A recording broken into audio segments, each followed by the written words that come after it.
Isso aí, galera. Estamos aqui mais uma vez começando nosso podcast Papo Reto com Ricardo Rigueto. Primeiro quero agradecer a Deus por essa oportunidade, esse desafio. Agradecer a nossa equipe aqui do podcast, meu brother, meu irmão Jonathan. Agradecer a Academia Oxbody na pessoa do Andrei. É um novo desafio pra gente. Vai ter muita história, muita conversa, muita polêmica. Vamos ter aqui atletas, ortomolecular, vamos ter aqui um gari, a doméstica, tem muita gente aqui, muito papo legal, fazer uma coisa bem descontraída. E hoje eu estou aqui com Pedro Rizzo, Pedro Augusto Rizzo, essa fera, o Rocha, chute forte. Pedro, obrigado pela sua presença, é uma honra você estar conosco aqui. Eu estou muito orgulhoso de você ser o meu primeiro entrevistado. Muito obrigado. Eu agradeço a oportunidade de falar um pouquinho da vida, iniciar esse projeto novo aí seu, é um prazer pela amizade e vamos embora, vamos falar, vamos conversar, vamos ver o que vai sair daqui. Só vai sair coisa boa, né? Bem, eu queria fazer a primeira pergunta ao Pedro, não é sobre esporte, mas é algo que atinge a gente. Isso está dentro da minha vida, do meu coração, e tenho certeza também desse cara que é um pai, futuro teólogo, atleta, uma referência para todos quem faz luta da garotada. Pedro, a corrupção e a falta de educação é o grande câncer do nosso país? O que você acha sobre isso?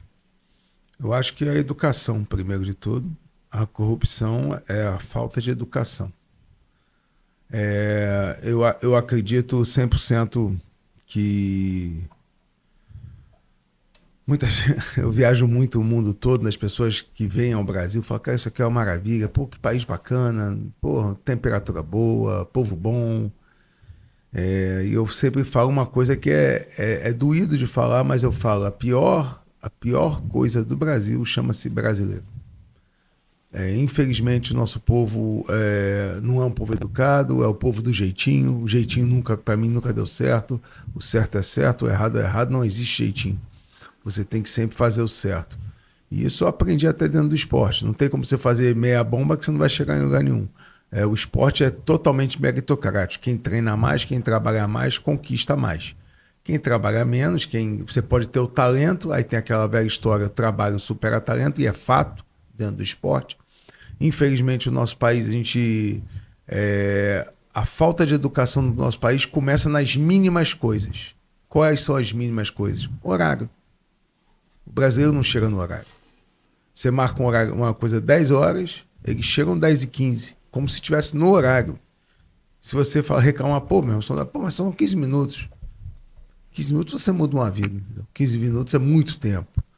As pessoas morrem da noite pro dia. E um acidente de carro é segundos, é milésimos de segundos. Você muda uma vida. Então 15 minutos é muito tempo. Infelizmente o nosso país paga por isso, paga pelo jeitinho. Quantas vezes tem eventos de luta, vários amigos meus, pô, Pedro, tu consegue botar pra dentro? Eu falo assim, compra um ingresso que você entra. Simples, né? Aí o cara fala assim, pô, mas tu não conhece não sei quem. O problema do brasileiro é isso. Eu morei já fora do Brasil. Quantos anos, Pedro, você morou fora? Eu morei 3 anos na Europa e 3 anos nos Estados Unidos. Foram 6 anos fora do Brasil. Outra cultura. Totalmente. Primeiro, para começar o horário. O treino, você bota o treino, começa às 10 da manhã. 9 horas já está todo mundo lá. E eu olhava sempre, pô, já está todo mundo aqui, vamos começar o treino? Não, chegam 9 horas para se arrumar, a tal da resenha, para conversar, para falar, para tomar um café, que as academias na Holanda, engraçado, tem sempre uma cantinazinha com um cafezinho. Para tomar um café, para se arrumar com calma, botar uma caneleira, botar uma luva, ter a resenha, se arrumar. Aí tá todo mundo pronto, 10 para as 10, em cima do tatame já. Eu falo, gente, vamos começar, tu não tá pronto? Não, 10 horas do treino. Eles não entendem que podem começar. Eles são tão corretos com o horário. Sistemático. Quando toca ali, quando o ponteiro dá 9h59, 10, aí começa o treino. É rigoroso por segundos. Sim. E outra coisa que eu falo sempre, eu falo para as pessoas, eu falo, gente, o problema do Brasil, que é o mínimo, que é chegar na hora, a gente não consegue competir, a gente não consegue fazer. O segundo, não vai dar certo. Não vai dar certo. Só vai dar certo se você fizer o certo. A gente vai indo, vai levando, vai dar. No final se ajeita. Foi assim, às vezes não. Verdade. Às vezes se ajeita. Normalmente não. Ou se ajeita de uma forma errada. Então, infelizmente, o nosso país vem dessa cultura do jeitinho brasileiro, que muita gente, às vezes, se vangloria, malandragem. Cara, isso é terrível. Para mim, isso é terrível. Quantas vezes eu viajando pelo Brasil, às vezes eu falo para mim, vamos marcar para a gente encontrar 6 da tarde. E eu vi amigos meus estrangeiros falar assim, Pedro, não é Brazilian Time não, hein, cara. Já virou, tipo assim, comédia. O Brazilian Time. Falei, meu irmão, tem Brazilian Time aqui não, meu. 6 horas eu tô lá. Tava lá, firme e forte. Não atraso, cara. Você é muito disciplinado. Eu não atraso.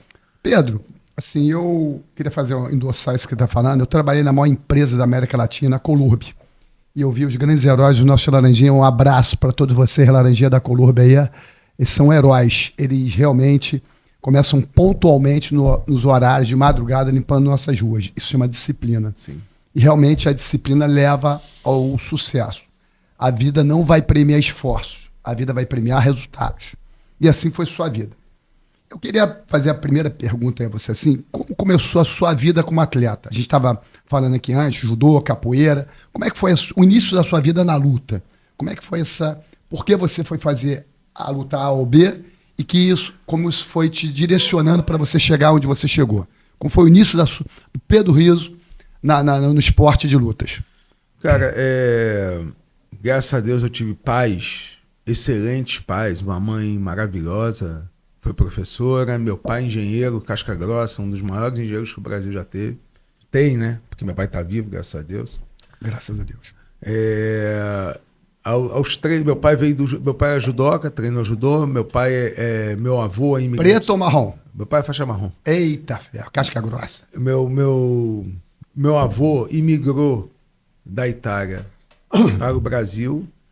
Meu pai nasceu no Brasil, meu pai é brasileiro, mas meu avô é italiano, e aí ele conheceu a minha avó aqui e tiveram meu pai. Meu pai a vida toda, como italiano, trabalha, ele desde novo, meu avô era mecânico de carro. Qual a idade do teu pai? Meu pai está com 87. Amém. 87, ativo, trabalhando ainda. Que isso. Que benção. E fala que não sabe viver se não for sem ser trabalhando, sem ser produzindo. Acho que por ter a cabeça boa, meu pai é exemplo a ser seguido. E aí meu pai, ele começou no judô, pequeno, e eu até brinco que meu pai teve a primeira academia de judô do Piauí. As pessoas falam, por quê? Primeira? Porque ele foi fazer a barragem de Sobradinho, e aí ele montou uma academia para dar aula de judô para os alunos, para os filhos dos funcionários. Outro dia eu estava conversando com um amigo meu, que é judoca, ele é do Maranhão, o Olivar Leite. Eu falei, Olivar, eu tenho certeza, a gente tem que buscar, né?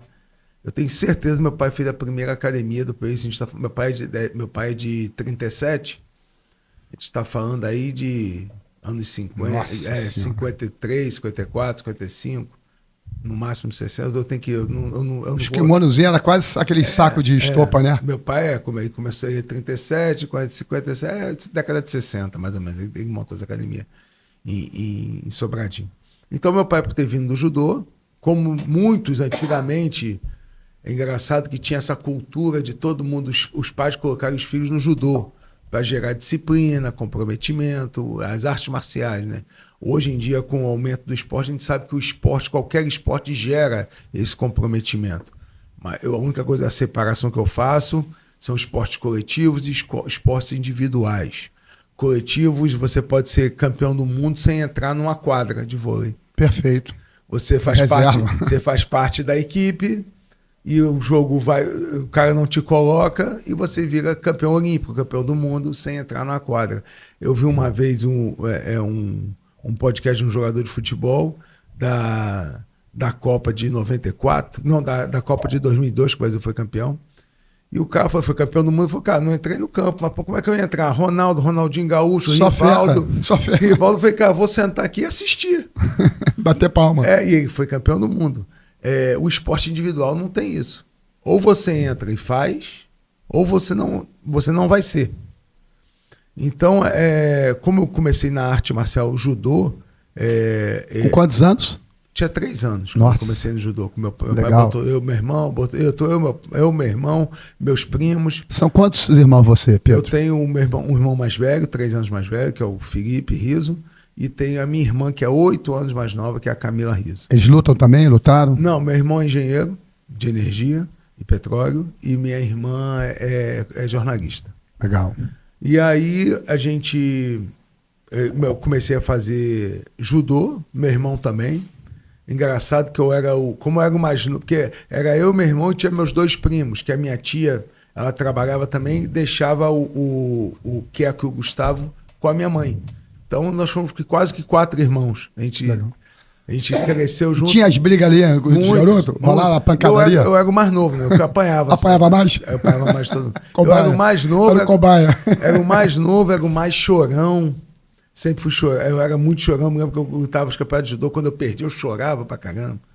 E aí, minha mãe, para de chorar. E ficava os 3 me sacaneando, cantando musiquinha de chorão.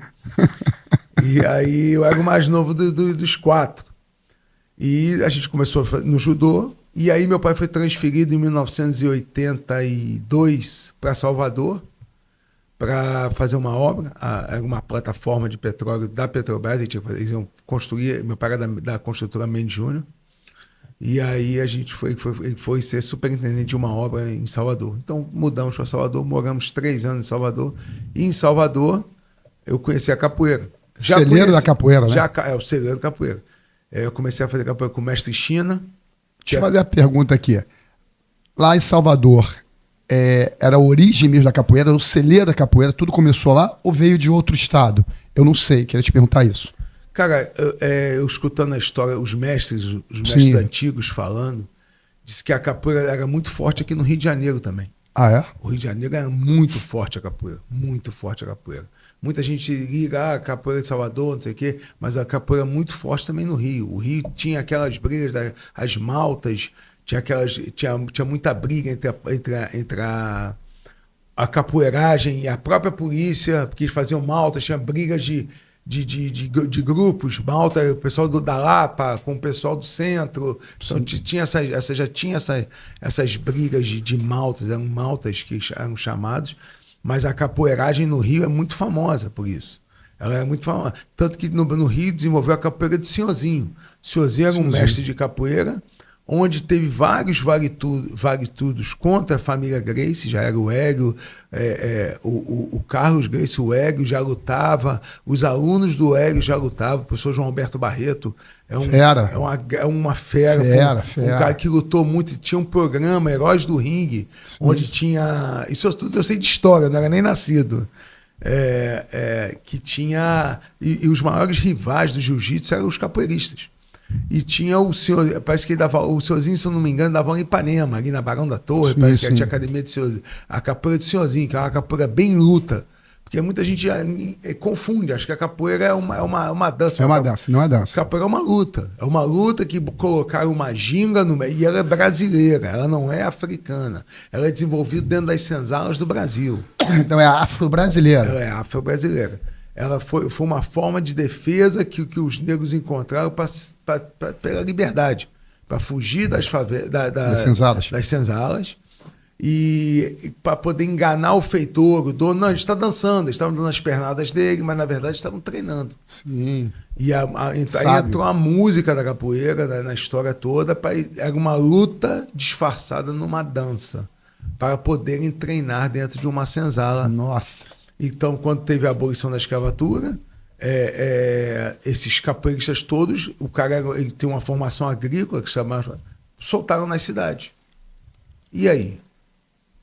E aí ninguém não parou mais. E começou o nosso problema no Brasil. Pessoas, infelizmente, eles eram capacitados para fazer trabalho agrícola, foram soltos na cidade.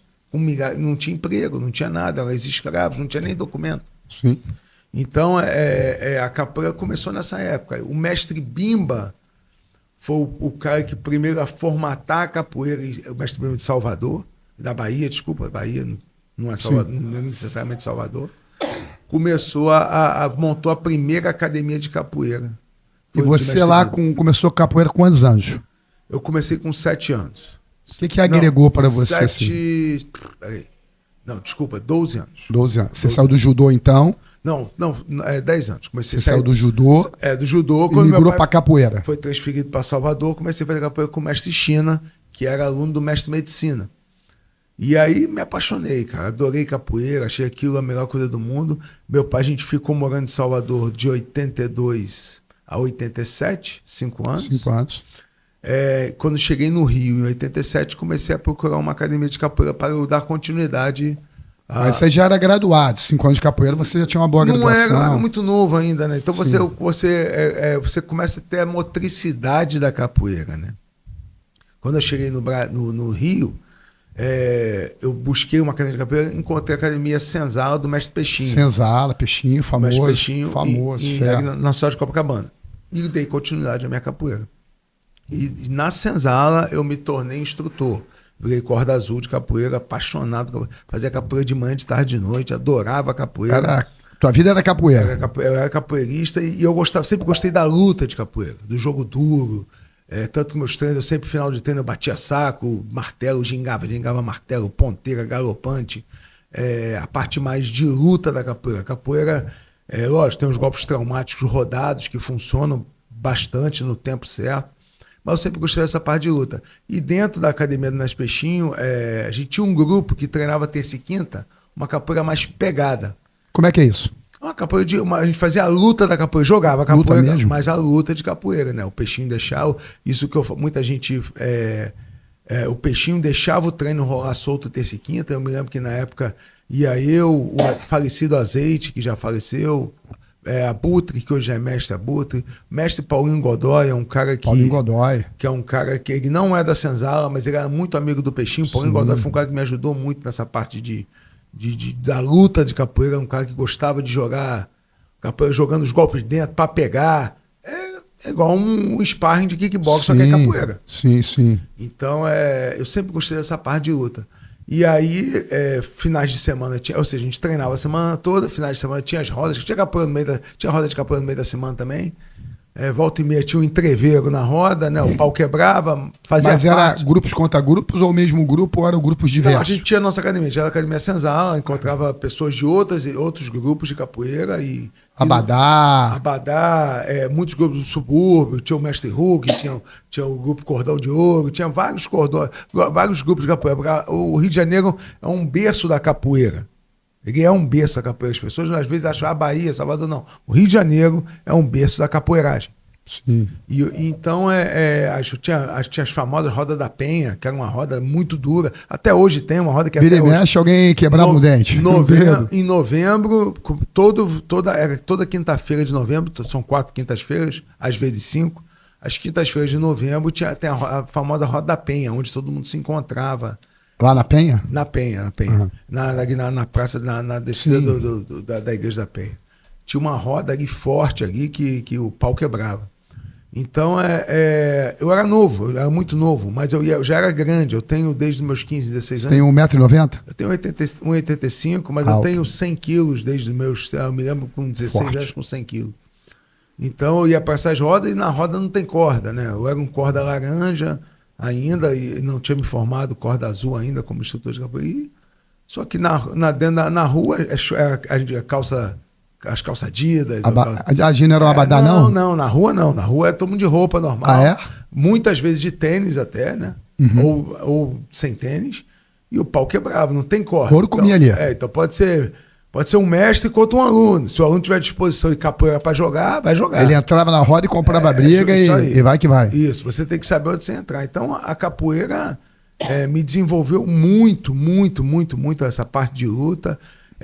Muito a minha parte de autoconfiança. Eu era muito novo, eu tinha 15 anos, 16 anos, jogando duro contra mestres, com mestres, contra mestres de outros grupos, caras respeitados dentro da capoeiragem do Rio de Janeiro. E eu tava ali no meio daqueles caras jogando. Eu não sabia que eu era um corda laranja ainda, um corda azul. Mas na roda eu falei, esse garoto é grande, o garoto é disposto. Vamos entrar. O pau quebrava, entendeu? E às vezes eu mesmo, às vezes tem dois mestres, contramestres trocando, eu comprar o jogo.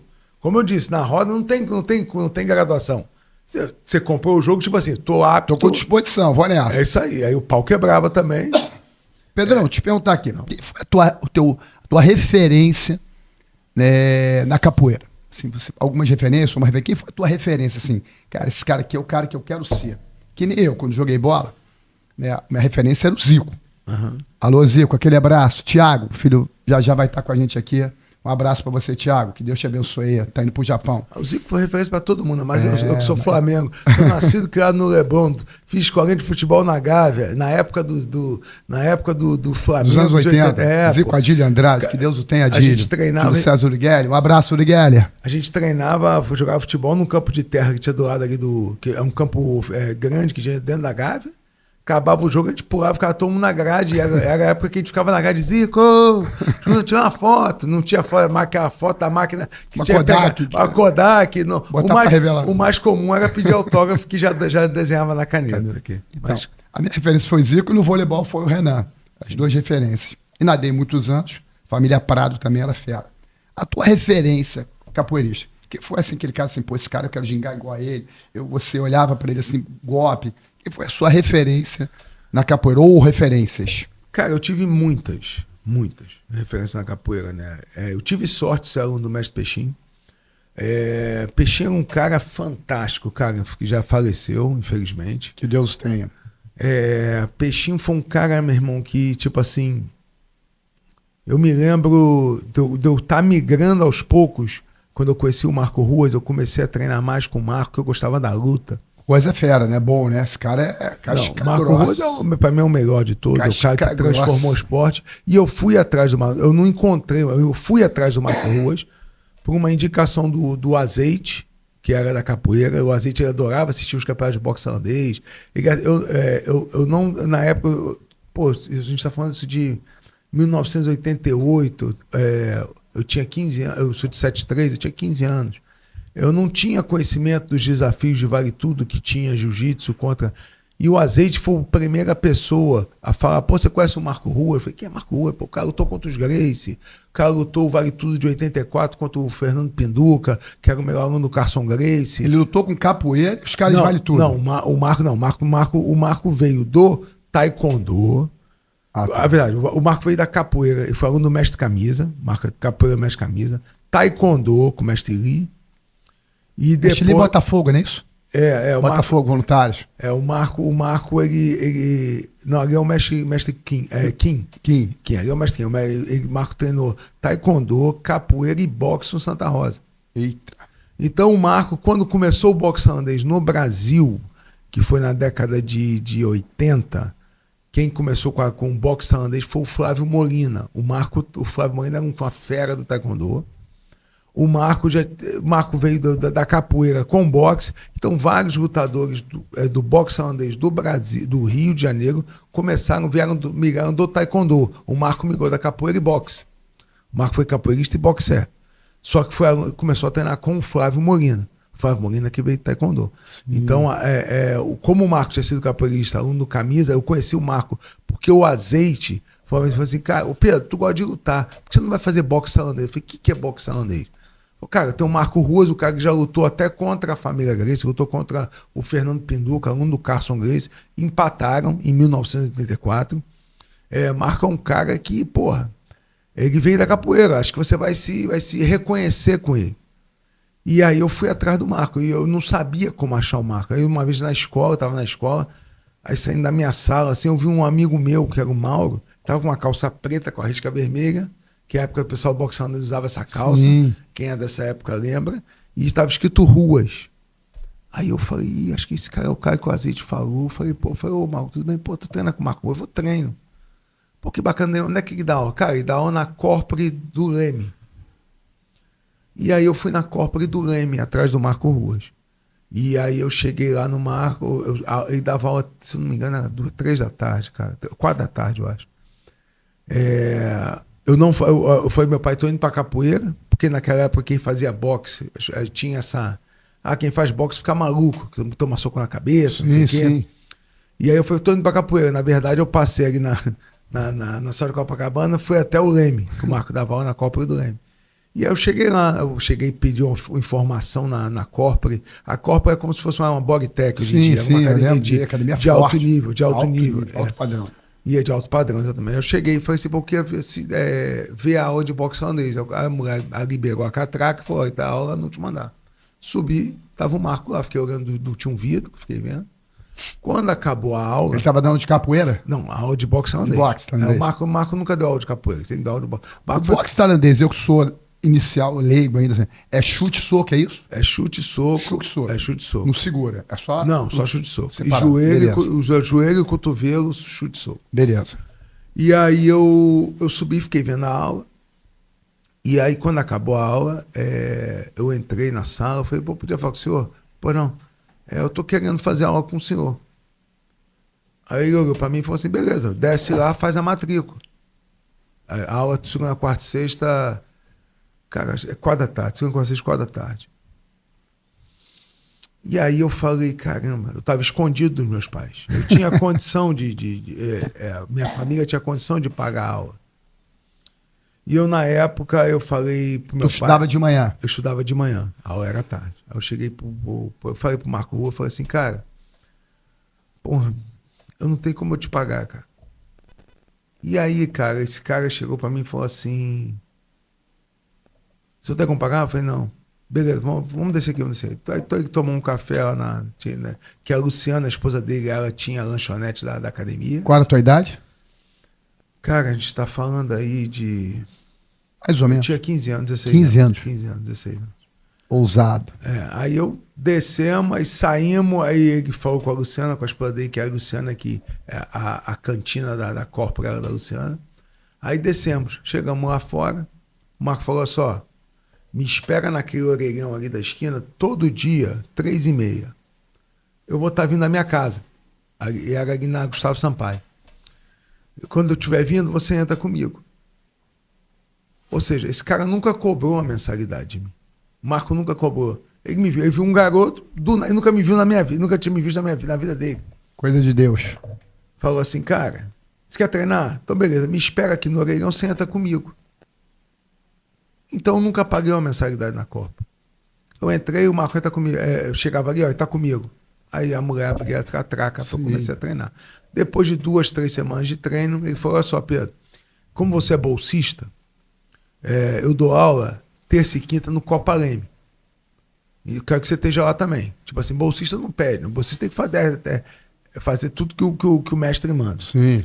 Então eu treinava segunda, quarta, sexta na Corpore do Leme, e terça e quinta, de 7 às 9 da noite, eu treinava no Copa Leme com o Marco. E eu fiquei nessa aí... Kickbox.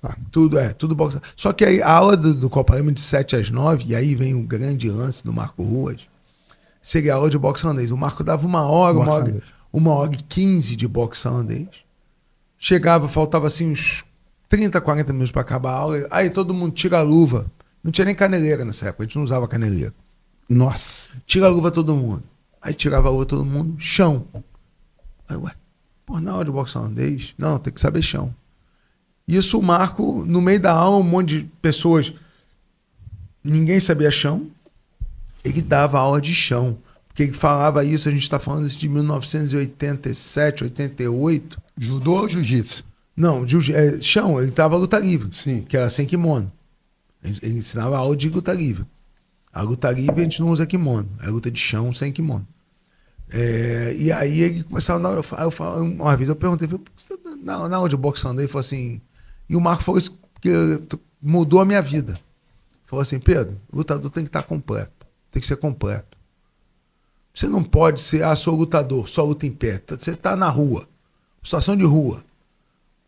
Teve uma briga, você está brigando com o cara te derrubou, você fala, para, volta em pé. Não existe.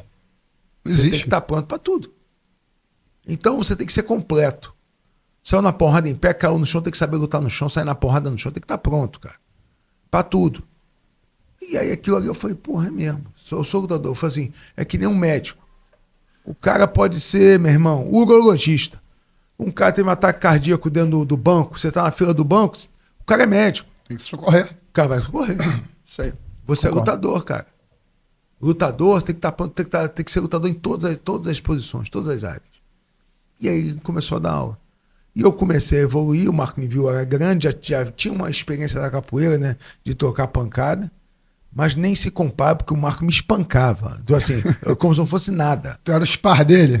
Eu já era grande, mas eu com 16, vou pegar esse grandão aqui e vou dar uma escovada porra, nele. me batia muito, apanhei muito do Marco. E aí começou, ó, tu vai fazer aula férias, chegou nas férias, ó. Dou aula na Corpore do Leme.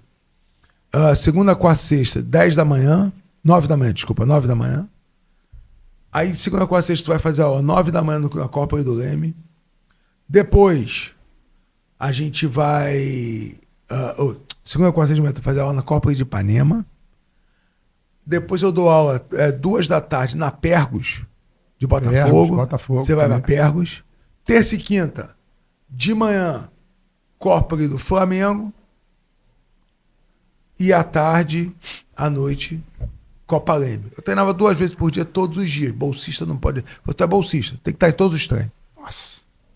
E, meu irmão, não tinha, tá cansado, não tinha nada aí. Pensou na tua vida desistir, assim, é muito puxado, né? Você não tinha vida social, você não tinha tempo. Você treinava do jeito que treinar, morto, se alimentar, chegar em casa morto, querer dormir.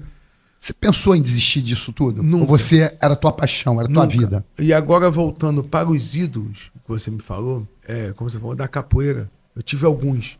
Eu tive o Peixinho, pela postura dele. O Peixinho era um cara que se dava bem com todo mundo da capoeira. A capoeiragem do Rio toda. Ele se dava bem com todo mundo. Teve uma época que o Camisa saiu do grupo Senzala, montou o grupo Abadá. Houve um estranhamento entre muitos capoeiristas da Senzala com o Camisa. O Peixinho era o único que falava com o Camisa. O Peixinho mantinha um relacionamento social. Não eram os melhores amigos, mas havia. O Peixinho é um cara... Respeito. O Peixinho foi um cara que eu falei, cara, eu gosto de luta. O Peixinho, todo mundo fala, o Peixinho é um cara que jogava bonito, é um cara que... Ele é capoeirista, tinha capoeiragem linda, o Peixinho. Um cara difícil de pegar na roda. Mas o Peixinho nunca foi um cara de, dar uma ponteira, dar um galopante, sair no arrastão, sair na porra. Você não viu o Peixinho fazer isso. Ele era tão elegante a capoeira dele, que você não... Só que o Peixinho, ele nunca, eu falo pra todo mundo, ele nunca me limitou a fazer. Não, batia meu saco, ponteira, galopante, fazer capoeira. Faz. Você gosta. Tanto que quando eu comecei a lutar, vale tudo, antes do... Cara, eu me lembro de eu lutar, uma vez passou um campeonato de vale tudo, passou na Rede Manchete, na época. Sim. E quem narrou foi até o falecido Osmar Prado, né? Osmar Prado. Aquele falecido Osmar Prado. Pimba na gorduchinha, ele, Osmar Prado. E aí ele que narrou o campeonato. E eu me lembro, ganhar o campeonato. Eu falei, mestre, ganhei aqui. Não assisti. Vou na tua casa. Eu já tinha saído da capoeira, vou assistir. Aí quando eu entrei no UFC, ele ia lá pra casa assistir. Quando eu entrei no UFC, eu já estava sempre entre as lutas, eu ia treinar capoeira para me manter em forma, adorava capoeira. O meu descanso da luta, lutei. Chegava no Brasil, o meu preparador físico me dava 2 semanas de férias pro corpo. Eu ficava 2 semanas fazendo capoeira. E o Peixinho, acabou que tá arrebentando, tá bom de porrada, não sei o quê. E o Peixinho, eu falei assim, e que sempre me incentivou. Outro ídolo, assim, pelo Marco ser aluno do Mestre Camisa, eu tinha uma grande admiração. Ruas. Eu tenho até hoje uma grande admiração pelo Mestre Camisa, foi um cara que revolucionou a capoeira. Camisa é um cara, é um ícone na capoeira. O cara mudou a capoeira. Os meus capoeiristas dele todos são bons de capoeira. É um cara que ele puxa pela qualidade da capoeira, que forma um capoeirista, que forma um ser humano para viver da capoeira. Conheceu minha prima, Rufato? Conheci a Rufato.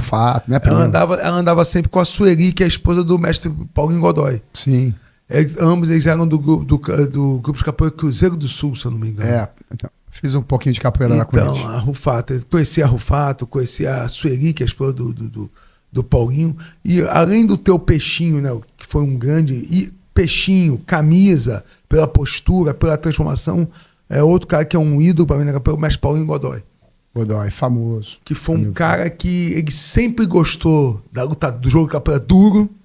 E ele estava lá terça e quinta, ele me viu, garoto, começando, e ele sempre me incentivou também. Martelo, puxa daqui, puxa dali. E eu, ele fazia um jogo duro comigo já, né? Me dava umas pancadas, e assim, Pô, eu falei, cara, esse cara, são assim uns 3 caras assim que eu tenho na capoeira que Uma referência sua. Peixinho por tudo, né? Eu sou aluno dele. Paulinho Godoy, por ter me ajudado a crescer muito como capoeirista e lutador. E o mestre Camisa, mestre do meu mestre Marco Ruas. E um cara que, quando eu conheci pessoalmente, eu fiquei mais apaixonado ainda. Falei, cara, esse cara tem uma visão além do alcance. Então a capoeira foi fundamental para você ter a tua atividade no UFC, a tua atividade como lutador. Total. Foi assim, deu muito alicerce, Por base. causa da capoeira eu conheci o Marco Ruas. Porque ele era um capoeirista. E aí o Marco é um cara que e o dia que eu conheci o Marco Ruas, que tinha um estilo que tem, Pedro, quer ser o maior ídolo? É o Marco Ruas. Pedro, quem você queria ser? Eu queria ser o Marco Ruas. Eu me espelhava era a tua referência. Era a minha referência, o Marco Ruas. Legal. E é um cara que, pô, se você... Nos tempos atuais, onde as pessoas só seguem pessoas prósperas, né? Eu quero seguir o rico, né? O Marco era um professor, cara. O cara dava aula em 10 lugares.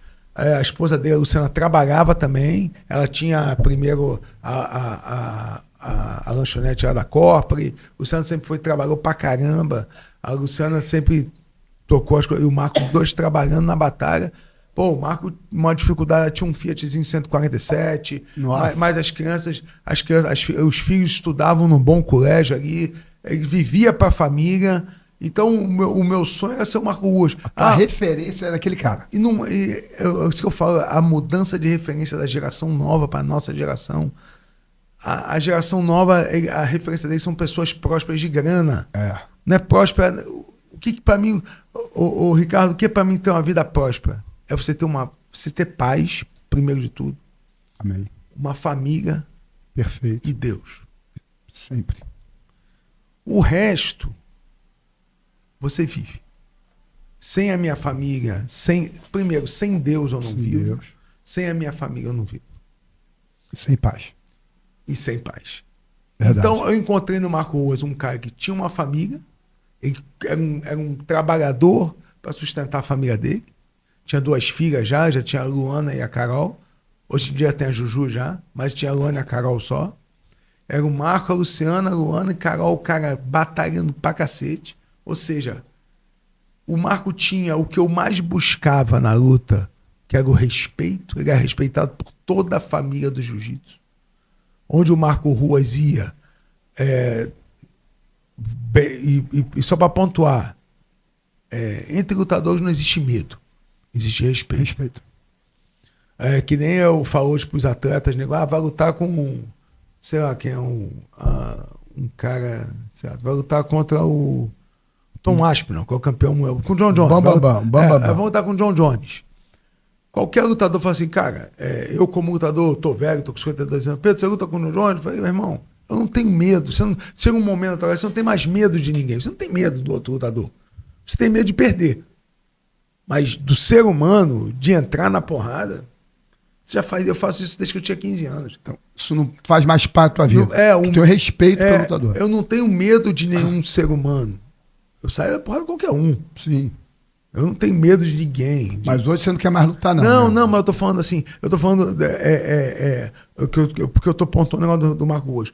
O Marco Ruas tinha o respeito de toda a comunidade do jiu-jitsu. Ele era um cara sozinho.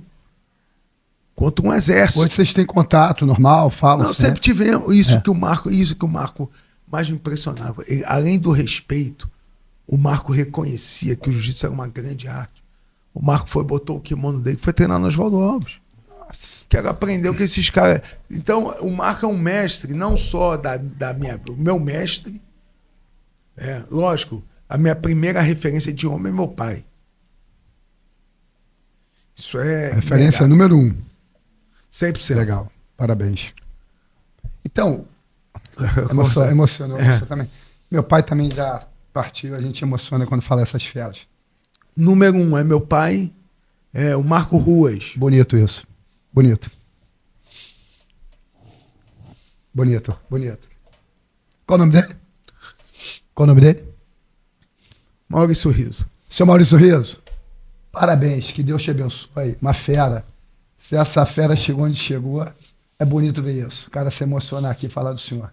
Que Deus lhe abençoe sempre. Eu quero tomar um café com o senhor, 84 anos trabalhando. Quero aprender algumas coisas com o senhor. 87. 87? Nossa Senhora. Meu pai, dois, cara, o Marco Ruas. Eu como atleta, falei, cara, eu tenho respeito que esse cara tem, velho. É um exército, justiça é um exército, meu irmão. Era todo mundo contra aquele cara. Nossa, imagina. E o respeito de ambas as partes, o Marco também com respeito. Outro dia eu fiz um podcast, o pessoal perguntou na família, eu falei, cara, hoje eu, Marco Rua, a gente vive porque a família Gracie fez o UFC. Se não fosse o Horan, os Gracie, o Hélio, Renzo, Royler, esses caras, o Royce primeiro, os caras fizeram o UFC, os caras mudaram o esporte. O esporte, o UFC começou em 1996. O esporte elitizado, que geralmente quem fazia era elitizado. Porque o Hélio já dava aula para presidentes, para desembargadores, exatamente. Mas o Hélio, quando o Horan foi para os Estados Unidos, já com um projeto de provar que o jiu-jitsu era melhor, ele começou a invadir a academia, desafiar. E aí um dia ele encontrou um cara que montou o UFC, que o Royce foi campeão do UFC 1, 2 e 3.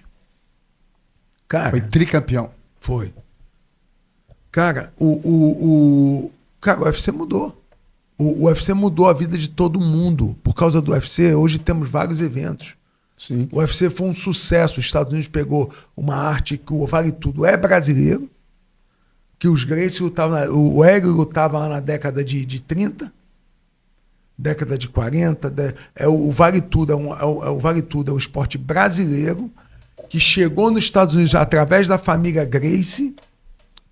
Cara, todo mundo que vive do MMA mundial, cara, e aí você vai botar japonês, russo, europeu, todo mundo. O UFC que mostrou a cara desse esporte pro mundo. Quem fez o UFC foi a família Gracie. Tá de parabéns. É então, deles. É deles. Ninguém pode tirar isso deles. Deixa eu fazer a pergunta de falar no UFC. Falar sobre a sua carreira no UFC, no cinturão. Como é que foi a tua história no UFC? 3 vezes, a polêmica com o Randy Couture.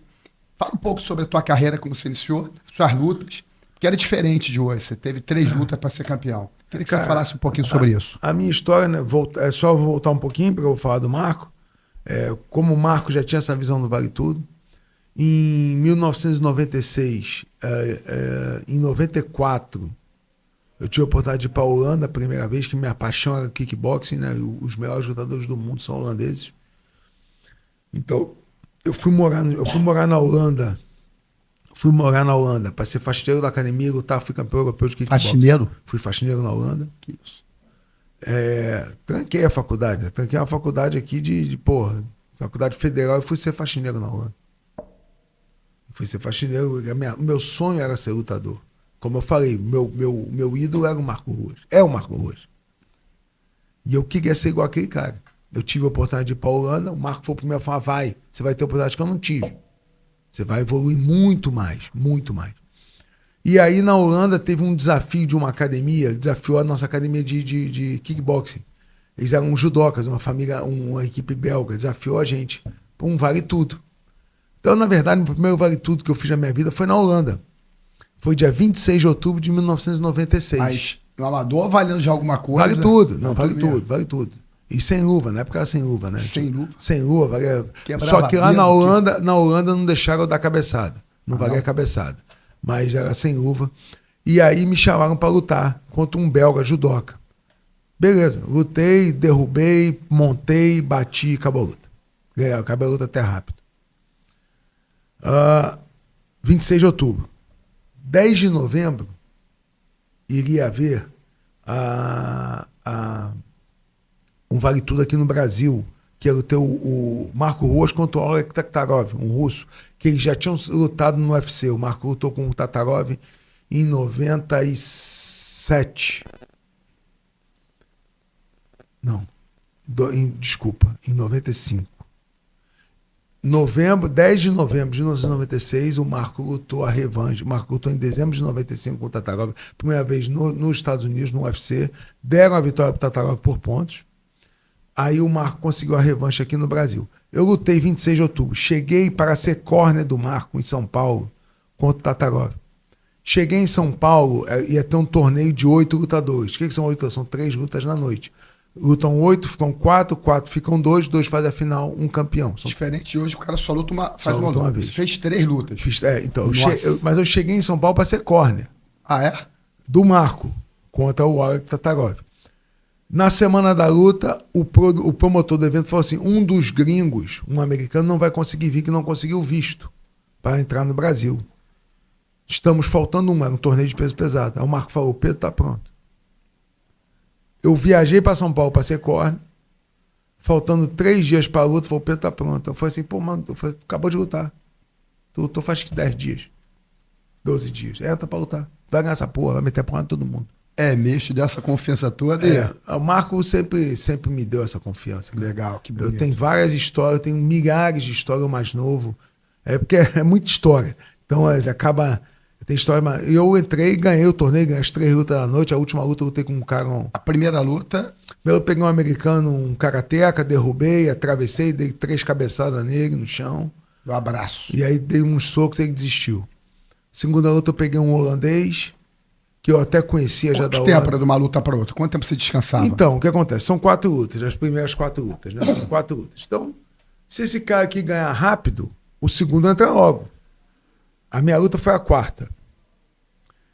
Cara, mas a terceira luta, os caras demoraram 20 e tantos minutos, quase meia hora de luta. Aí deu pra tu respirar. Não, eu não tinha entrado ainda pra lutar. Não tinha entrado pra lutar. A minha era a 4ª. Então, o problema é que você aquece, desaquece. Aquece, Aí espera, você não tem o tempo certo que você vai entrar pra lutar. Perfeito. Há uma oscilação. Porque depende da luta. Aí eu entrei, fiz a primeira luta, acabei rápido. O torneio mais importante é você acabar as lutas rápido, não se machucar pra você ir pra final. Essa é a manha. A manha é essa. Pra você chegar na final menos machucado do que teu adversário. E torcer pro cara tá machucado. Exatamente. Ou então, pelo menos em condições iguais. Sim. Machucar vai, alguma coisa vai machucar, tá tocando porrada, não tem jeito. Que pelo menos você chegue na final com condições iguais, não com um cara mais inteiro do que você. E como você chegou na final, você? Não, cheguei bem, porque a minha segunda luta eu derrubei e finalizei. Derrubei o holandês, sabia que ele sabia pouco chão, derrubei, passei e peguei. E aí fui pra final. O cara do outro lado, ele teve uma luta um pouquinho mais dura contra um russo, mas ganhou bem também. Ganhou bem. Ganhou com 7 minutos, não foi uma coisa absurda de 30 minutos de luta. E aí teve a luta do Marco com o Tatarov no meio do caminho, que foi meia hora de luta. Meia hora? O Marco lutou meia hora com o Tatarov. Tinha intervalo ou era direto? Não, entre as lutas... Essa luta de meia hora, ela... Não, direto. 30 minutos lutando. sem parar. 30 minutos vale tudo. Meu Deus do céu. Marco lutou meia hora com o Tatarov, então deu pra me descansar bem. Eu não pude ficar no corner dele, porque eu tava esperando pra final. Acho que foi a única luta do Marco que eu não estive no corner, foi essa. E aí eu fui pra final com um cara que era até da escola do Ken Shamrock. Esse cara chegou a disputar título do UFC depois, o Vernon White, era um cara muito duro. E eu ganhei dele com 6 minutos. Eu dei uma joelhada, pegou na cara e caiu. E aí, na hora de passar a guarda, quando eu joguei ele pro lado pra passar a guarda, ele girou demais. A cabeça dele caiu assim, eu dei um chute na cara. Valia. Aí já era. Nocaute. Nocauteei com o bico na cara no chão. Aí tu foi campeão do UFC. Fui campeão do WVC. World Vale Tudo Championship. Era um evento que rodou o mundo todo. Sim, eu vi, foi um sucesso no Brasil, todo mundo vibrando. Exatamente. Então, aí eu já comecei, aí virei lutador profissional, de vale tudo, já tinha lutado kickboxing no mais alto nível. E aí eu falei assim, cara, eu gostava do kickboxing, muito mais do que... Peguei minhas malas, fui morar na Holanda de novo. Ganhei o vale tudo. Tipo assim, meu professor tá feliz que eu ganhei o vale tudo. Pô, vou na Holanda melhorar minha parte em pé e vou tentar uma carreira. Teu forte sempre foi o chute. Sempre foi a luta em pé. A luta mais forte. Mas sempre... o chute era o teu golpe mais também, forte? Também, eu tenho um direto forte também, Sim. Mas o chute ficou mais característico. Que eu ganhei muitas lutas com chute das pernas. E aí fui pra Holanda, passei um ano lutando, fiz 13 lutas na Holanda, fui campeão europeu, fui não sei o quê. Deixa eu perguntar sobre isso. Total de lutas total de vitórias e total de derrotas. Eu tenho 66 lutas. 66 eu lutas. tenho 45 vitórias e 11 derrotas. Nossa. 11 80% aí de 85% de vitórias. Desculpa, 55 vitórias e 11 derrotas. De 66 lutas? 85% praticamente de vitórias. Caramba, perdi 11 lutas. Perdi 11 muito lutas. respeitado. E dessas 55, eu tenho 48 por nocaute. Finalização antes do fim do... Riso, qual foi a vitória que mais marcou a tua vida e qual foi a derrota que você mais aprendeu? Cara, a vitória, eu tive muitas grandes vitórias. Mas essa eu tenho um carinho maior, que foi no Brasil. Foi a minha estreia no UFC contra o Tank Abbott. Que ano foi isso? 16 de outubro de 1998. Você ganhou, então isso marcou, foi uma vitória que Foi a minha estreia no UFC, eu tinha vindo do Vale Tudo, eu tinha tido uma carreira de kickboxing na Europa, e aí pintou a oportunidade de eu lutar no UFC. E para ser mais bacana, foi o primeiro UFC no Brasil. Foi aonde? Foi no ginásio da Portuguesa, no Canindé, em São Paulo. Eu lembro disso. E a derrota? Qual foi a derrota? A derrota que marcou assim, que fez você aprender? Cara, marcou tua vida? Eu tive 2 derrotas marcantes. Eu acho que uma maior do que a outra, pelo momento. Acho que a maior derrota da minha vida foi a primeira luta contra o Randy Couture. Porque eu venci a luta e deram pro cara. Então essa machuca mais. Ainda mais que era um título mundial. Sim. O título que acabou que eu não tive. E eu virei campeão mundial. Muita gente fala, você é campeão do UFC? Moral. Virei campeão moral do UFC. Foi no dia 2 de maio de 2001. O pior meu aniversário é 3 de maio. Nossa, que presente. E a arbitragem decidiu que foi pro árbitro. Era uma época que os árbitros eram muito mal preparados. Foi um momento... Lutei em Atlantic City, Trump Taj Mahal. O americano, como tem que ser, ultranacionalista, como tem que ser, a gente deveria ser aqui também no Brasil. Sim. Falta muita coisa ainda. Falta muita coisa ainda. Então, eu entrei debaixo do grito USA, USA, USA, né? Mexe com brilho, mexe com emoção. Você é brasileiro, cara, você tá ali. Cara, eu vou te ser bem sincero, Ricardo. Eu conheci o professor João Alberto Barreto, um cara que mudou a minha forma de pensar como atleta. Ele é um cara que... Ele falava pra mim assim, você tem que estar numa... Fechou a sua luta, você tem que estar dentro de um túnel. Nada pode afetar o teu emocional. Você tem uma data. Naquele dia foi 2 de maio de 2020, de 2001. Nada que acontecer até dia... Você não pode mudar aquela data. Você pode. Hoje em dia, posso adiar, me machuquei por uma lesão, uma coisa faz sentido. Mas nada que acontecer na sua vida, você pode deixar afetar, porque aquele dia vai chegar de qualquer jeito. Vai chegar. Aquela hora vai chegar de qualquer jeito. Aquela porta vai abrir, você vai entrar, você vai ter que sair na mão e você tem que vencer. Você tem que dar o seu melhor lá dentro. Sinceramente, quando eu caminhava para o ringue, o USA, nada mudava a minha forma. Porque eu sabia que ali dentro o USA não ia conseguir ajudar o cara. Aqui dentro é eu e o cara. Ninguém pode interferir. Aí, voltando ao que a gente tinha falado lá atrás, que acabou que eu não concluí, é tanta coisa falando. Não, falar contigo, você tem história aqui de você não consegue 2 dias. Como você não consegue ser campeão da Copa do Mundo sem entrar no campo de futebol? Sim. No meu esporte, não. Você tem que entrar. E tá o Marco Ruas, estava o Cláudio Coelho, o Beto Leitão, meus cornes, meus amigos todos que me ajudaram a chegar naquele dia, meus sparrings, meus parceiros de treino, todo mundo que me ajudou ali, 3, 4 meses de treino. Chegou o dia. Abriu a porta. Torcida, família. Abriu a porta. Você entrou naquela porta, cara, ninguém mais pode te ajudar. É você, Deus e você. Aí é autorresponsabilidade. É você assumir que ninguém pode te dar uma mãozinha. Ninguém pode... Meu irmão, você olha pro cara e fala, meu irmão, Deus, tô aqui. Seja feita a tua vontade. Isso é o principal.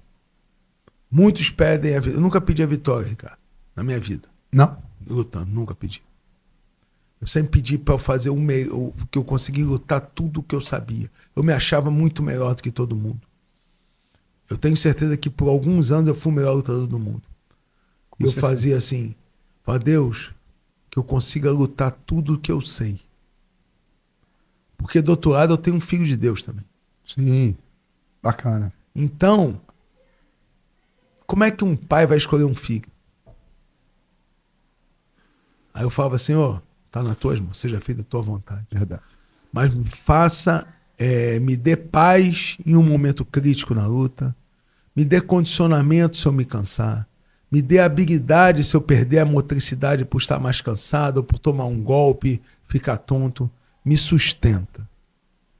Bonito. Não isso. me deixa cair. Bonito. Isso, se eu correr aqui, que a gente está estourando lá, mas eu quero que você fale um pouquinho também. Assim, 3 coisas que eu quero perguntar aqui a você.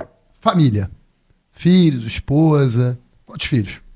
Eu tenho 2, eu tenho a Maitê, que é o meu casamento com a Mona Lisa, e eu tenho a minha Lailoca. Tá, e tem uma atleta que eu vi lá, aquela fera, mostrou as mesmo. fotos, ela levanta peso, a Laila. casca A grossa. Laila é do meu primeiro casamento. Ela tá onde? Treina onde? A Laila, ela treina muito, ela treina em vários lugares. Ela mora na Ilha do Governador com a minha ex-mulher. Mora no Brasil, né? Ela mora, minha ex-mulher da Ilha do Governador, ela mora lá, treina lá. Lá ela é um espetáculo. Ela faz levantamento de peso? Levantamento de peso. Nossa. Ela é vice-campeã mundial sub-17. Agora ela já está pensando, a cabecinha dela já está, quero 28 Los Angeles, mas ela vai ter agora os Jogos Pan-Americanos agora. Legal. E vai ter o Sul-Americano ainda no segundo semestre. Está treinando que nem uma doida. Bom. E o mais bacana que a minha família, né, meus pais, passaram tudo que eu passei. Passaram comigo, né? Aí às vezes tem, vamos almoçar a família toda. Aí ela me liga, pai, eu não vou não, tô morta. Eu tenho que fazer dieta. Mas eles entendem, porque eu passei por isso também. Verdade. Vai ter viagem de família, vamos viajar todo mundo pra uma... A gente sempre viajava, assim, para feriado maior, meu pai gostava, vamos pra Búzios, vamos pra não sei o quê. Pô, pai, não vou que eu tenho que treinar. Tem que descansar. Já sabia, tinha que treinar. Então, a gente entende... todo o apoio do mundo, eu falo para minha filha tudo que eu passei. A minha filha, ela é, tipo assim, uma baita atleta, treina pra cacete. Legal. E ela já se sente especial. Bem importante falar. Ela é vice-campeã mundial. Na categoria dela? Ela tem uma que elas competem uma contra a outra, porque ela é venezuelana. Ah, é? A campeã mundial é venezuelana, ou seja... Sul-América elas competem contra, Pan-América elas competem contra, então ela a grande rival dela, então. Mas é ótimo você ter um rival. Sim. Que você tem alguém para, vou passar ela. Ela já ganhou algumas provas, da menina, e a menina ganhou o Mundial, a menina ganhou dela. Então é competitivo. Muito. E é bom você ter alguém para, tipo, Senna e Alan Prost. Sim. Você tem que boa comparação. Você tem que ter alguém sempre para você passar, né? Vamos lá. A menininha a mais jovem. Maitê. Lá em casa. Já na igreja lá. Maitê, lá em casa existe uma frase, desde que eu conheci a Mona Lisa. A Mona Lisa não tinha a cultura esportiva que eu tenho. Eu falo, lá em casa é o seguinte: você pode fazer o que você quiser, desde que seja esporte. E a novinha faz o quê? Ela faz ginástica artística. Quantos anos? A Maitê está com 8 anos. Maravilha, linda lá na igreja. Parabéns pra família. E já tá dentro da igreja, ela é a mais cristã de todas. Graças a Deus. Graças a Deus. Projeto. Você tem um projeto que você tem mais de 500 crianças. Assim, dá um resumo aí. Como é esse projeto na tua vida? Essa bondade que tu faz, buscar crianças dentro da comunidade. Eu vou tentar resumir, o que é difícil de resumir, mas eu vou correr aqui com o tempo. Eu virei faixa azul escura com 16 anos. 16 anos de boxe holandês, você já pode dar aula. Eu comecei a dar aula com 16 anos. 16 anos? 16 anos comecei a dar aula. Eu peguei um horário na academia no Leblon, que eu morava no Leblon, 4 da tarde. Tinha 5, 6, 7 alunos, foi enchendo o horário, graças a Deus. Então eu dou aula porque, tu dá aula com 16 anos. Eu falei assim, a minha geração não existiu o UFC. Certo? O UFC chegou depois. Então a minha geração, sempre que eu falei que o Marco Ruas era o meu grande referência, o Marco dava aula o dia todo e treinava para lutar. Então a minha geração foi uma geração que a gente era professor e lutador. Eu me lembro, eu já dentro do UFC, o UFC na época era sextas-feiras, de eu lutar na sexta, pegar o avião no sábado, domingo, e na segunda eu ia dar aula, já ia dar aula, tinha acabado de sair do ringue, não me machuquei. Aí minhas alunas com bolo, campeão, pô! Que legal. E eu campeão do UFC, já ganhando tudo no UFC. Já na segunda-feira tu dando aula. Dando aula. Eu parava de dar aula faltando 15 dias, eu botava outra pessoa para dar aula, e lutava na sexta, segunda-feira eu fazia questão de dar aula. Se eu não tivesse machucado, se tivesse voltado bem. Então, é uma geração, eu sempre dei aula a minha vida toda. Então, quando você vira professor, Ricardo, eu dava aula no Leblon, quando eu descia, eu tinha uma escadaria que descia assim, eu tinha vários carros. E tinha os guardadores, os menininhos. Pô, qual é, Tim? Maneira essa aula aí, hein, cara? Rapaz, eu falei assim, quer fazer não? Pô, Tim, não tem dinheiro pra fazer não. Falei, tô perguntando se você vai pagar, pô. Vamos fazer, vou arrumar pra tu uma luva. Não tinha nem caneleira, não existia caneleira na época. Pô, já é. Falei, vamos embora, pô. Aí eles subiam. Aí eu falava, vai tomar banho todo mundo. Tá todo sujo da rua, não sei o quê. Vai tomar banho. Tomava banho, botava roupa, arrumei uniforme pra treinar e treinava. Então, o tal do projeto social, você vira professor. O que o Marco Ruas fez comigo de não pagar um dia de mensalidade, mas o meu não foi por necessidade, foi porque eu não podia. Eu tive o exemplo. O Marco dava aula no Chapéu Mangueira, metade da turma era bolsista. Pessoal da comunidade. Então, dentro do tatame, é todo mundo igual, cara. Eu boto os garotos ali, o pessoal do Leblon, da Zona Sul, o pessoal da condição social alta, tava junto com os garotos que eram guardados de rua. Legal. E ali um precisa do outro. Precisa do corpo do... Ninguém treina sozinho. Você precisa do corpo do garoto. Então, você cria umas amizades inimagináveis. Os moleques, os meus alunos pagantes, ficavam amigos dos garotos da rua. E quando eu vi, teve um dia que o dono da academia amiga falou, pô, Pedro, porra, você tá com 40 alunos, você tem 20 pagantes. E 20... Falei, meu irmão, na época eu tava lutando, eu falei assim, quer que eu pague os 20? Pô, não, Pedro, eu falei assim, meu irmão, faz o seguinte, que a gente na época era 50-50, né? Os alunos eram 50, a academia 50 mil. Eu falei, fica com meus 50. Pega os 100% dos pagantes, os outros é meu. Legal. Tava lutando, graças a Deus, tava ganhando minha grana. E eu continuei dando aula. Chegou a ter quantos alunos no projeto? 500, é isso? E aí, o meu sonho da minha vida toda foi assim, o dia que eu parar de lutar, eu vou ter um projeto social. Porque esses garotos que lutavam, hoje eu tenho muitos que dão aula, esses da primeira leva, que eu dava aula no Leblon, já viraram faixa preta, já estão dando aula. Já são mestres, estão 30 anos formados. Então, hoje a vida toda eu sempre imaginei ter um projeto.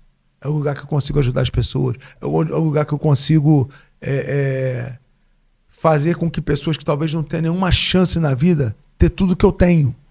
Porque tudo que eu tenho, lógico, eu tenho uma família maravilhosa, tive meu pai me deu educação, mas tudo que eu sou, tudo que eu tenho, eu devo à luta. E esses garotos, se treinarem, conquistar, eles vão ter tudo que eu tenho. Lógico que luta dentro do ringue é que você vai decidir. Cara, você tá abrindo caminho, tá abrindo uma oportunidade. Você não vai ser campeão do mundo, mas você vai ser um professor, você nunca mais passa fome na tua vida.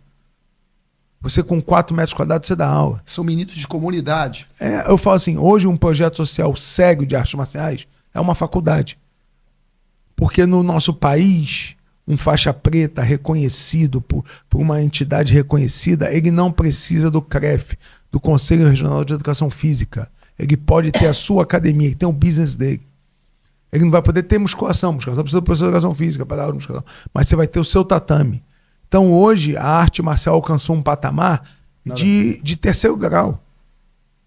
Você virou um faixa preta de um cara sério, você vai dar aula, cara. Vai começar a ganhar teu dinheiro. Pô, só você andar pelo Rio de Janeiro, você sabe quantos caras você vê na rua puxando manopla? Isso aí. Ganhando o dinheiro dele. Isso aí. Levando sustento para casa.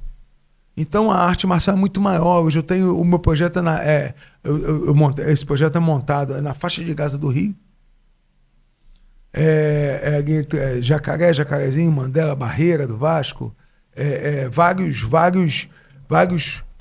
várias regiões muito difíceis, mas o projeto hoje está transformando vidas. Garotos que chegam lá, os garotos já começam a viajar a nível nacional e internacional, viram seleção brasileira, já viram atletas, já começam a ganhar bolsa atleta. Então hoje eu tenho... Desses garotos aí, teve já alguém que teve um grande destaque, assim, destaque de ponta já? Chegou alguém? Cara, eu tenho... Essa garotada aí que você fala assim, pô, isso aqui saiu lá da Cara, faixa de Gaza, como você falou, chegou já... Eu tenho o Matheus Soares, o Lucas Fernando. O Matheus Soares é um garoto que veio da favela do Acari, trazido pelo Jorginho, faixa preta meu. O moleque já tá beirando, vai entrar no UFC já. O moleque é uma fera, luta nos 61 quilos, muito explosivo. Seleção brasileira de wrestling, já viajou mundialmente, já viajou o mundo através do wrestling. Saiu de Acari, da comunidade. Saiu da comunidade do Acari. Já viaja o mundo, já compete mundialmente. O Lucas Fernando está indo em agosto agora para Las Vegas, para Sioux Falls, Dakota do Norte, para disputar pelo título de 93 quilos, um garoto também que veio do projeto. Eu tenho 8 atletas hoje de wrestling que são a seleção brasileira, que já viajam mundialmente, que ganham bolsa atleta. Eu tenho atletas dentro do boxe, tenho 4 atletas da seleção brasileira de boxe, já lutando, já com bolsa atleta, competindo mundialmente. São pessoas que nasceram numa comunidade que não teriam a menor oportunidade. O esporte transformou a vida delas. Você talvez estaria numa outra, sei lá onde estaria, né? Só Deus sabe. Só Deus sabe. Riso, assim, a gente tem um parceiro que eu queria agradecer, elogiar aqui também, que é a Rádio Brasil LBV. Eles estão sempre com a gente. Eu te vi lá uma vez numa entrega de cesta básica. Abraço aí, pessoal da Rádio Brasil. O trabalho que vocês fazem é sensacional. E eles também apoiam, né? Ajudam com tatames lá, com o pessoal da Prime. É fundamental esse apoio, esse incentivo institucional. Deveria também ter um incentivo governamental, né? Cara, o ideal era ter um incentivo governamental, porque hoje em dia E também, se muitas empresas privadas, o Brasil tem umas empresas muito grandes, né, cara? Se apoiassem mais também com verba privada mesmo. A gente ia conseguir ter vários tipos de incentivo aí para outros projetos de outras modalidades, outras atividades. Nem todo mundo faz luta ou gosta de luta. Você consegue capacitar pessoas. Hoje o grande objetivo é capacitar pessoas para viver. Capacitar pessoas para que possam sustentar sua família. Então, o projeto, cara, para mim, a arte marcial, que é o que eu faço, você forma um cidadão, cara, que é comprometido com o horário, é comprometido com a vida, é comprometido com a família, é responsável. E o principal, esse cara vai gerar e vai cuidar de mais pessoas, que vai ser um professor. Então você gira uma teia, uma cadeia de coisas boas, de habilidade, de coisas boas, que esse cara vai gerar outros alunos, que vão gerar outros alunos. É uma teia que vai só capacitando as pessoas. Queria aproveitar aqui e pedir, então, aqui quem está vendo o nosso podcast, nós estamos com essa fera aqui, Pedro Rizzo, uma história que dá para ficar aqui horas e horas falando. Empresários, governos, incentivos, cara, tá aí, a gente vai marcar aí o Pedro Rizzo, o Instagram dele. Se vocês quiserem conhecer o projeto, abrir as portas aí, outros municípios, vai estar com a porta aberta aí para a gente poder avançar isso, fazer isso por outros lugares do Rio de Janeiro. Agora, eu quero perguntar aqui para fechar, se eu deixar essa última pergunta, fico até arrepiado. Rapaz, não sei se a gente vai ter imagem aí, né, Jota? Cavalos, o teu hobby. Cara, fiquei encantado com esse hobby de cavalo. Como é que começou isso? Você é treinador, faz um resumo sobre isso. E eu vi você conversando com os cavalos. Você falando com os cavalos e o cavalo interagindo contigo. Como é que é essa história aí? Linda, linda essa história. Cara, meu tio, ele comprou uma fazenda em Barbacena. Eu era muito novo. O tio Luiz, casado com a irmã da minha mãe. Ele comprou uma fazenda em Barbacena. E aí, vamos pra fazenda. Vamos pra fazenda. Cara, o dia que eu montei no cavalo a primeira vez, eu me apaixonei por aquilo de uma forma.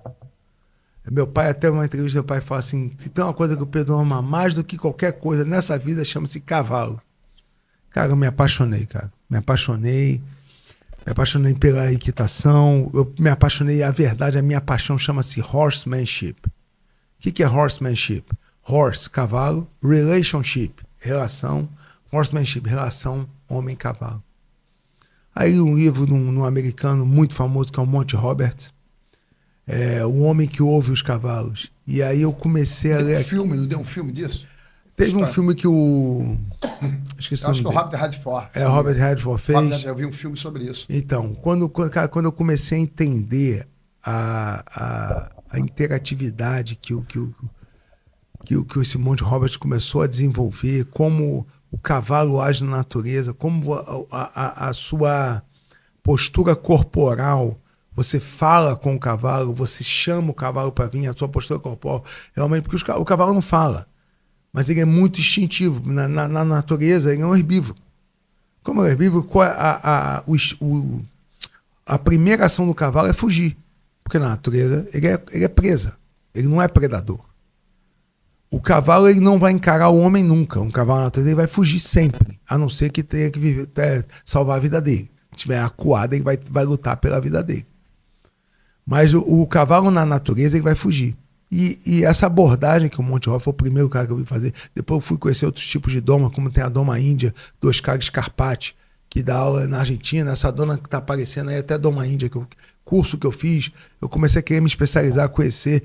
Eu, em 2001, eu fui para Solvang, para academia, fazendo o Monty Roberts, para aprender mais ainda, que tem o livro O Homem que Ouve os Cavalos. E é linguagem corporal, cara. E é muito, tipo assim, falando o básico, né? O básico do básico, né? Muita gente fala assim, como é que doma cavalo? A gente fala que é pressão e alívio. Cara, como assim pressão e alívio? Na natureza, o cavalo, você se aproxima dele, ele foge.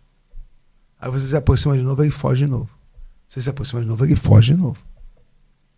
Só que uma hora que quando você bota ele, aí quando você se aproxima, você para de ir para cima dele, você vira de costas, você bota ele dentro de a gente chama de redondel, um curral redondo, você bota ele, a gente chama, o que é pressão e alívio? Eu pressiono, ele foge, eu alivio, eu viro de costas.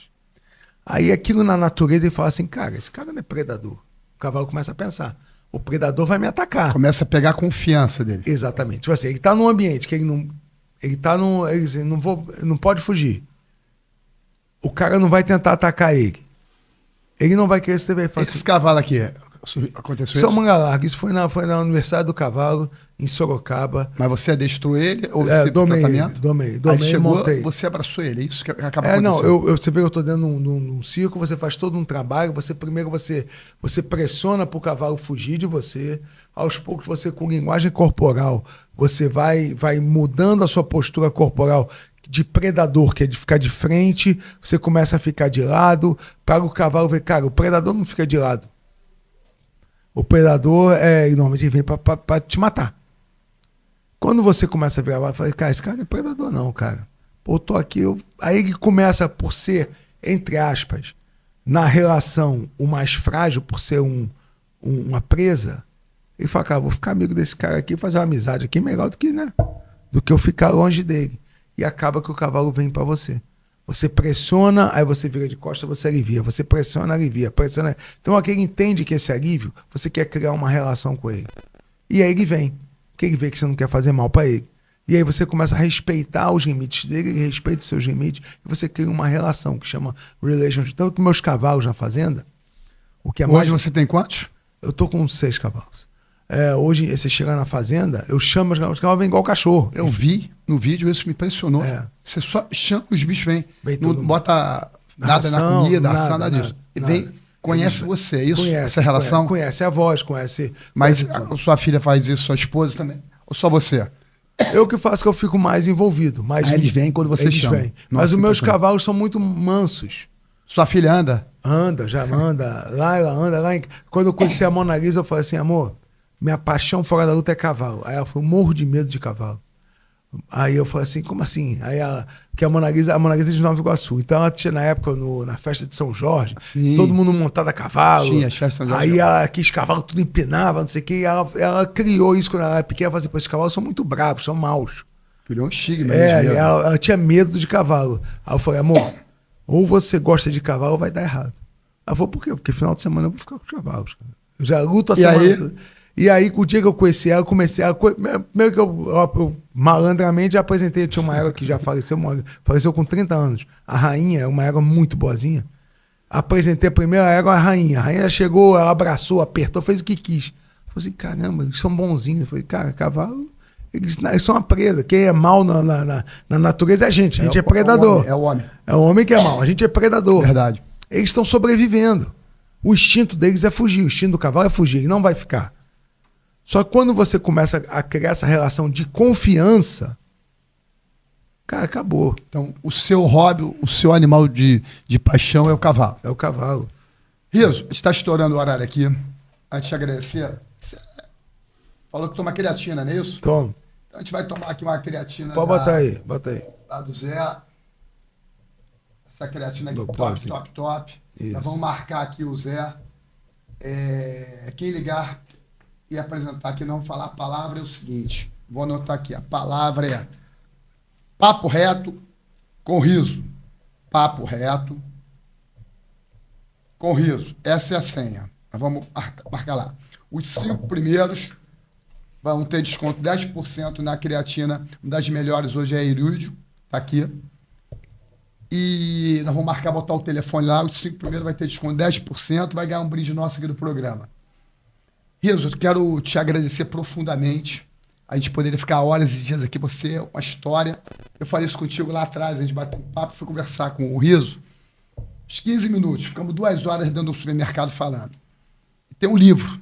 Quem sabe um dia alguém queira publicar um livro, um filme sobre essa lenda. Um homem fantástico, um pai fantástico, um atleta, um futuro teólogo. Que Deus te abençoe. Obrigado. Eu vou deixar uma mensagem aqui, eu sempre vou deixar uma mensagem, vou passar a você as considerações finais. E assim, a nossa mensagem hoje é se as pessoas lembrassem com mais frequência que nessa terra estamos apenas de passagem e que a vida não é eterna, talvez pudéssemos ser mais humildes. A consciência da transitoriedade da vida tem o poder de transformar nossas perspectivas e atitudes. Quando entendemos que os nossos dias são contados, começamos a valorizar o que realmente importa, as relações, as experiências, os momentos significativos. A humildade surge quando reconhecemos que não somos superiores a ninguém. Os nossos sucessos, as nossas conquistas, por mais que sejam, não nos tornam imunes às dificuldades que todos nós enfrentamos. Cada um de nós tem a sua própria jornada, suas lutas, suas vitórias, e é fundamental tratar os outros com respeito e empatia. A vida é feita de encontros e despedidas. A cada interação, uma nova oportunidade e um novo aprendizado. Vamos então nos lembrar da fragilidade da vida, permitir que isso nos guie a agir com mais compaixão e menos egoísmo. Que a consciência da nossa passagem nos inspire a deixar um legado de amor, bondade e humildade. Pedro Riso, considerações finais. Eu quero agradecer a oportunidade de poder falar um pouquinho da minha vida, da minha história. Agradecer as pessoas que estão nos ouvindo. Levando um pouco disso que vocês falaram. Porque eu tenho um projeto, muitas pessoas me perguntam, pô, Pedro, eu queria ajudar mais. Se eu tivesse um pouquinho mais de grana, eu ia ajudar mais coisas. Mas eu falo assim, gente, não precisa de muito, não. Começa em casa. Olha para aquela pessoa que vai lá trabalhar na sua casa e pergunta se ela está precisando de alguma coisa. Às vezes você já paga o salário dela, mas às vezes ela está precisando de uma coisinha a mais. Ela está dando uma entrada numa casa, ela está precisando às vezes de uma conversa. Uma coisa que eu aprendi muito trabalhando com projeto social, minhas crianças elas não são carentes só de grana, de comida, elas são, principalmente, você sentar com elas carentes de atenção, porque os pais têm uma vida tão corrida de trabalhar, de deixar crescendo no projeto. Às vezes, a coisa que mais você pode doar para uma pessoa chama-se tempo. E tempo é a coisa mais cara do mundo, porque ninguém pode comprar. Você pode ser bilionário, você não consegue voltar no tempo. Então, gaste o seu tempo com pessoas, dê o seu tempo para pessoas e, principalmente, esteja sempre atento, que às vezes você quer ajudar um cara lá longe, mas do seu lado tem alguém precisando de ajuda. Só escute e pergunte, está precisando de alguma coisa? Uma pergunta tão fácil que pode ter uma resposta que vai te surpreender. Verdade. Não, um brinde. Papo Reto hoje com o Ricardo Rigueto, Pedro Riso. Obrigado. E a vida segue. Muito obrigado. Que Deus te Eu que abençoe. agradeço.